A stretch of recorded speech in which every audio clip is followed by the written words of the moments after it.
buntot niya, yung iba nito is nabunot natin during 3 months old siya migit. Kasi merong mga... So yan yung nakikita nyo dyan is yung nasa malapit, going 5 months old. Check muna natin yung katawan bago natin mamaya i-maintain or i-inject ka ng kanyang maintenance na pampabuka, no? So, lalapitan natin.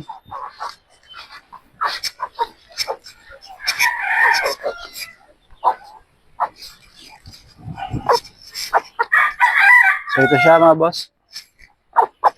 Tanggalin muna natin sa tali.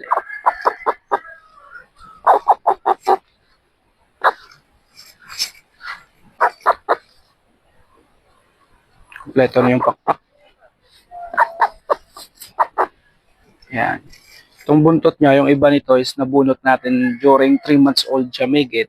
Kasi merong mga luma na nauna. And then ito yung mga bagong sibol. Tsaka yung mga binunot natin, tumubo na rin.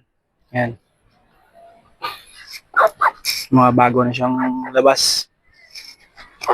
So mamayang gabi or hapon mamaya, i-inject tayo ng 0.3.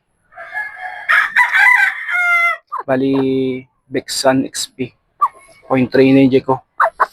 Every twice a month lang.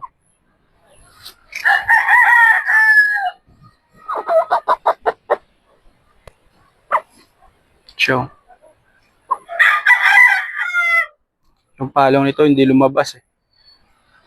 Tingnan yung palong.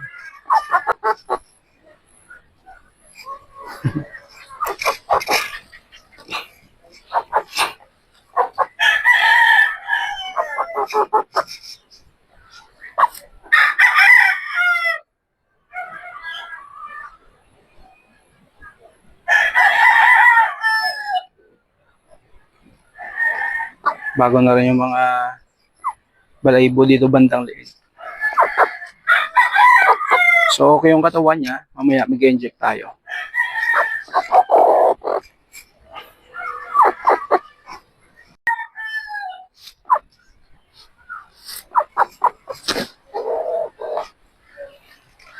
Yan siya mga boss.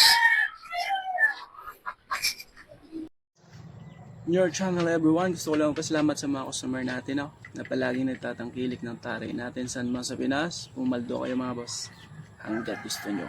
Peace out.